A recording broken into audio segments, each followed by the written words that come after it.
Bonjour à tous. Donc du coup, je vais vous présenter Exoplayer, qui est une belle librairie pour lire vos contenus multimédia, que ce soit pour de l'Android classique en mode tablette, mobile, TV, mais aussi pour la réalité virtuelle. Donc petite intro, je m'appelle Julien Salvi, je suis dev Android à Cinemur depuis 3 ans. Je suis tombé dans la marmite Android depuis Froyo et puis voilà. Donc, un player multimédia sur Android, Exoplayer, pour l'instant, c'est une des meilleures solutions pour réaliser vos players vidéo ou audio. Mais bon, on va commencer par une petite introduction avec le Media Player, le bon vieux Media Player classique d'Android qui est là depuis un bon petit moment. Donc c'est le plus simple d'utilisation si on veut créer juste un lecteur de vidéo classique MP4 pour lire des bandes annonces, des petites vidéos qu'on a sur son mobile. Donc architecture assez classique. On crée notre media player, on met notre contexte, notre URI, on start et ça lit son contenu, on est peinard et après on le release quand on l'utilise plus. C'est simple et efficace, mais il est assez difficile d'extrapoler dessus, de customiser tout ce qui est code rendu, si on veut supporter différents formats. On est obligé de passer par les codecs qui ont été introduits depuis Jelly Bean, donc tout ce qui était audio, DRM et vidéo. Donc c'est assez difficile de tout rewrapper autour de ces médias codecs. Et le nombre de formats de lecture de Media Player était assez limité. Du coup, qui dit limité dit aussi pas d'implémentation Dash, ce qui est très utile pour faire du stream ou du live stream de soit TV ou par exemple pour des plateformes de VOD ou SVOD. Et donc la bonne solution qui s'impose, c'est Exoplayer. Exoplayer qui a été du coup présenté à la Google I.O. en 2014.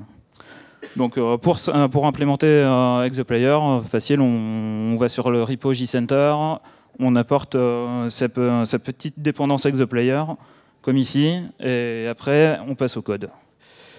Donc l'architecture a été beaucoup améliorée et c'est vraiment un helper pour wrapper tout ce qui est media codec de tout ce qui était introduit à partir de Jelly Bean.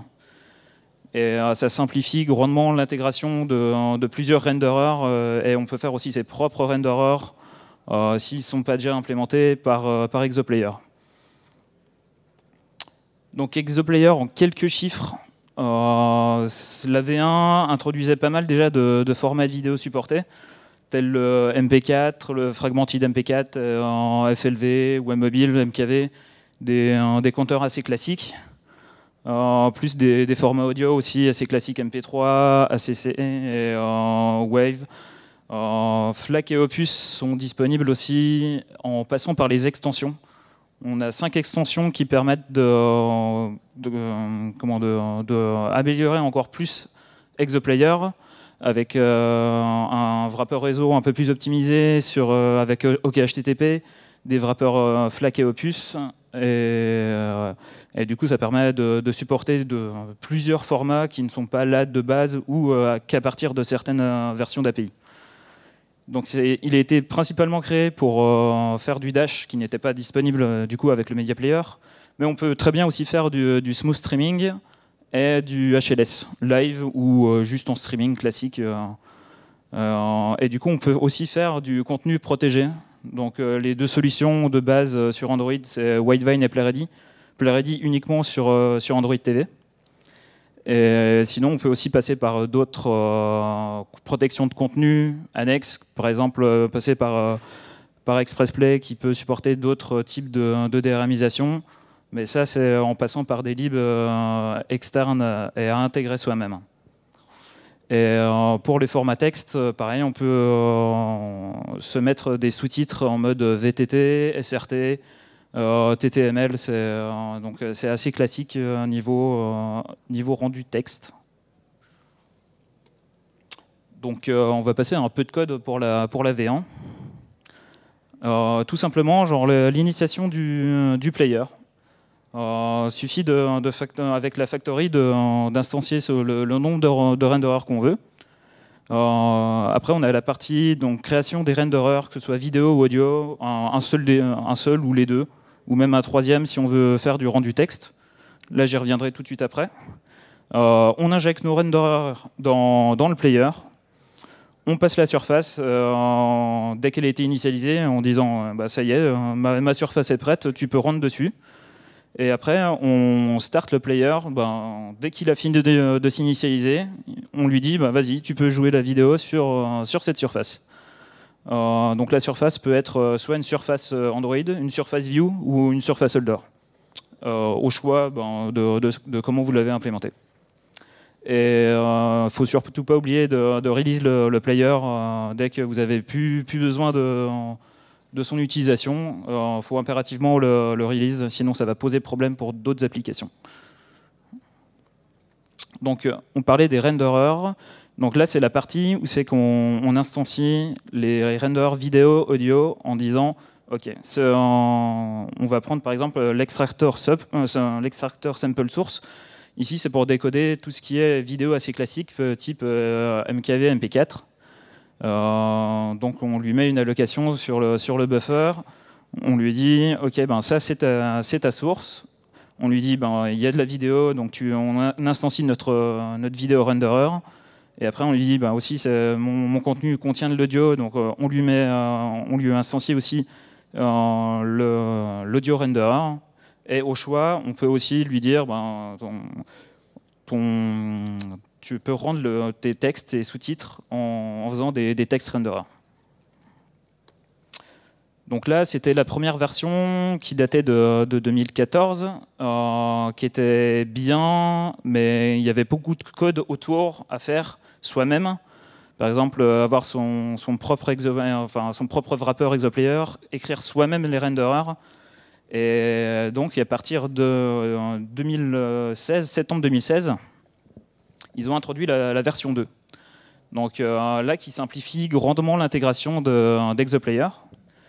Les renderers, soit si on veut les faire custom, on peut s'en faire de notre côté, mais on va dire les principaux renderers sont mis déjà directement dans la librairie et il n'y a pas besoin de les réimplémenter. Donc elle a été faite aussi parce que la V1 arrivait un peu à ses limites en termes d'extension, en termes de customisation de code. L'architecture était totalement revisitée pour que le développeur s'en serve au mieux.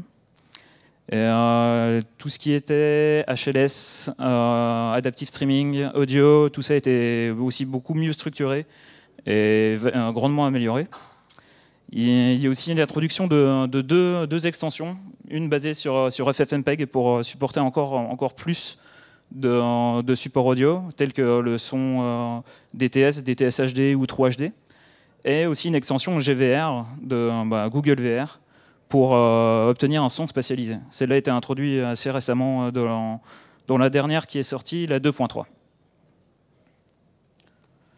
Donc pareil, en quelques chiffres, donc encore plus de formats vidéo supportés. Donc on garde les classiques de la V1, on en rajoute encore un peu plus. Pareil pour les formats audio. Donc maintenant cette extension, toujours de l'adaptive streaming et encore mieux supportée avec plus de tags supportés. Par exemple pour le HLS, des tags de discontinuité. Des supports DRM, les mêmes que la V1, donc la protection de contenu.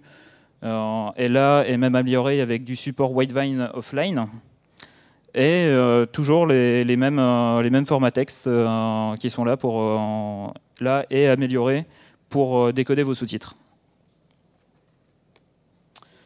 Et du coup dans le code, c'est pas si compliqué que ça. Il faut juste instancier maintenant ces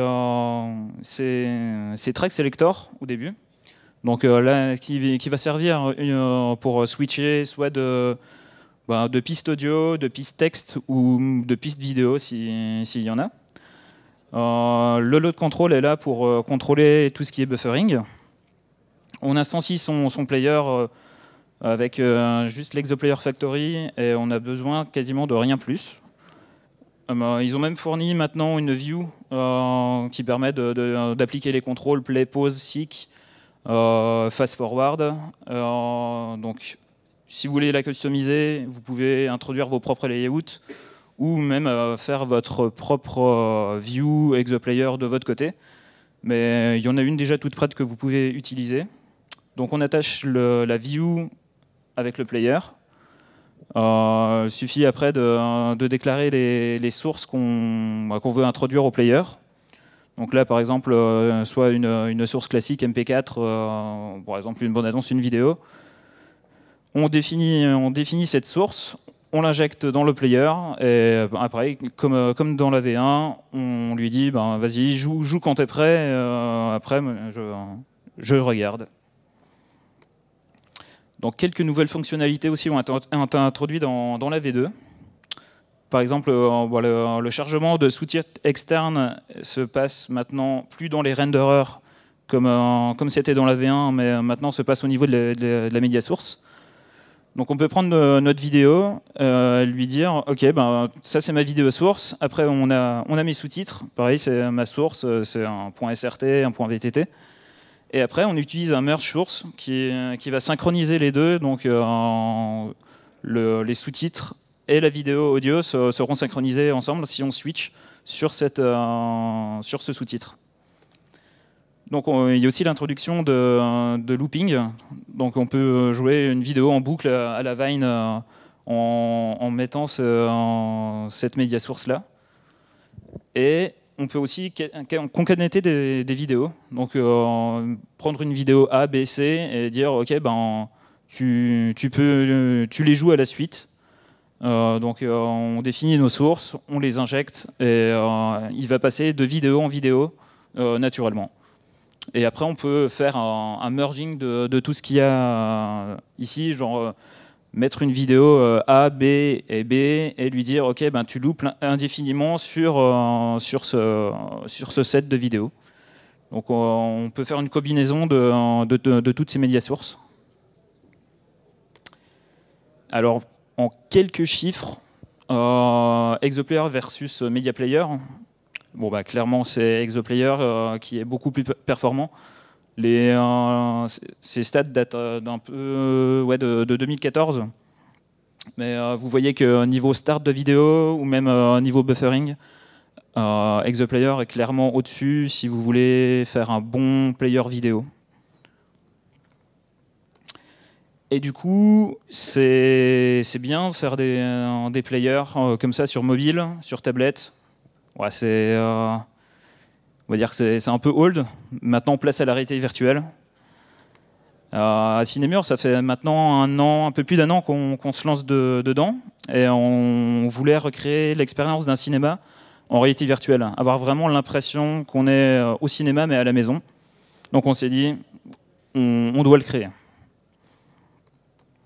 Alors, sur Android, on peut commencer sur 2 points. Passer par la GVR pour tout ce qui est Google Cardboard ou Daydream. Donc maintenant, on en a la version 1.3. Et si on veut commencer nativement, il faut passer par du Java, OpenGL, JNI. C'est assez lourd à mettre en place, mais pour prototyper, c'est assez sympa. Et sinon, il faut passer par le Gear VR qui est fourni par Oculus. Là, vraiment spécifique Gear. Et donc là, on peut partir directement en natif, mais il faut passer obligatoirement par du C++, pas de Java.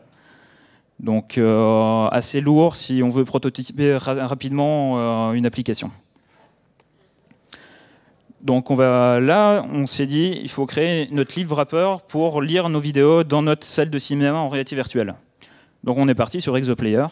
Donc on exposait dans une classe helper toutes les méthodes qui peuvent être utilisées par l'interface qui sera disponible dans le cinéma.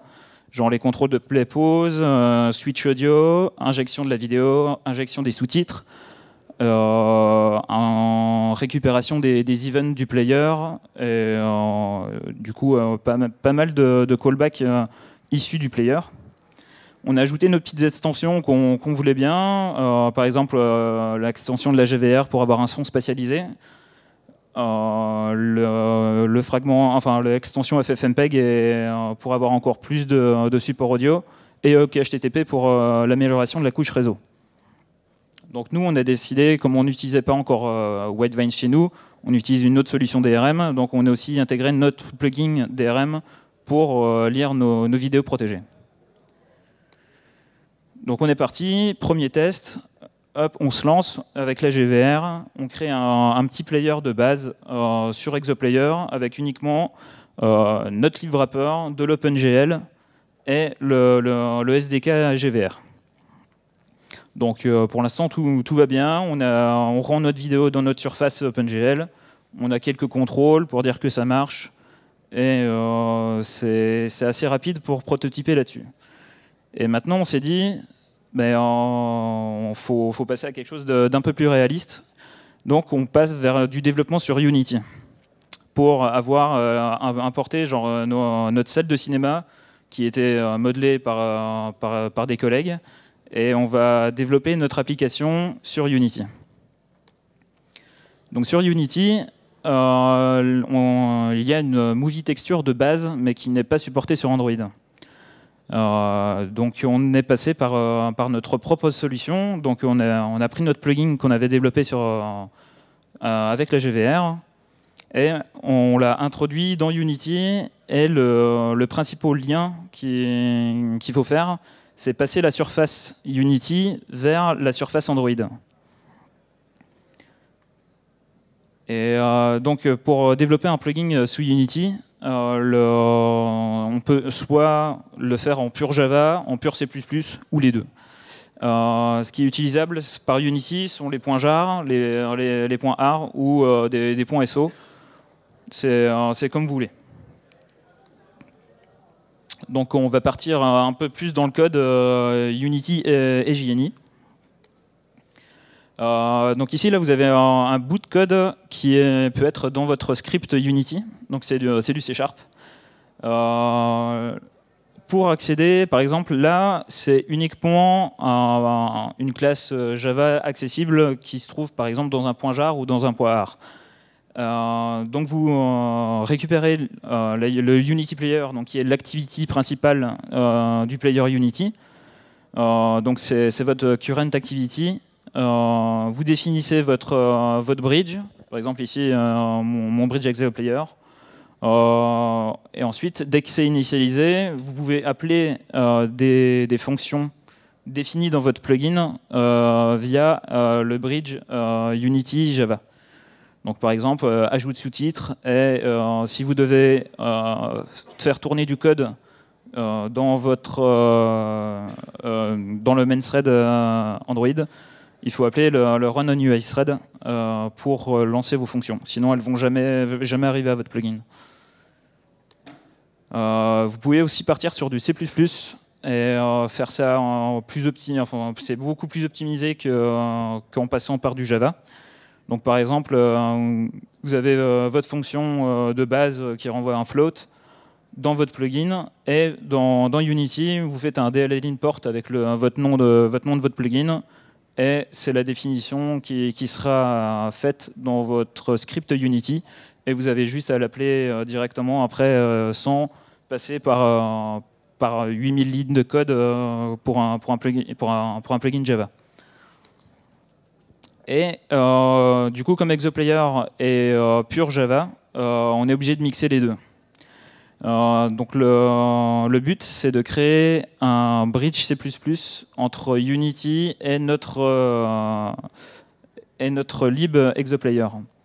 Donc chose importante quand vous faites ça, quand vous créez votre bridge C++, il faut bien instancier la GVM, sinon les messages ne parviendront pas du tout à votre lib Exoplayer. Donc c'est le bout de code qui se trouve juste là. Dès que vous avez votre GVM, vous pouvez travailler avec votre lib Exoplayer. Donc là, c'est un bout de code qui est, par exemple, dans votre plugin C++. Juste pour trouver votre classe Java, par exemple, trouver la méthode, instancier votre nouvel objet, et après, celui-là, il peut être envoyé soit dans le plugin Java ou utilisé directement par Unity. Et chose importante aussi, c'est le linkage de la surface. Donc, linker la surface qui est dans Unity, qui était définie par les devs Unity, et la transmettre directement à Android.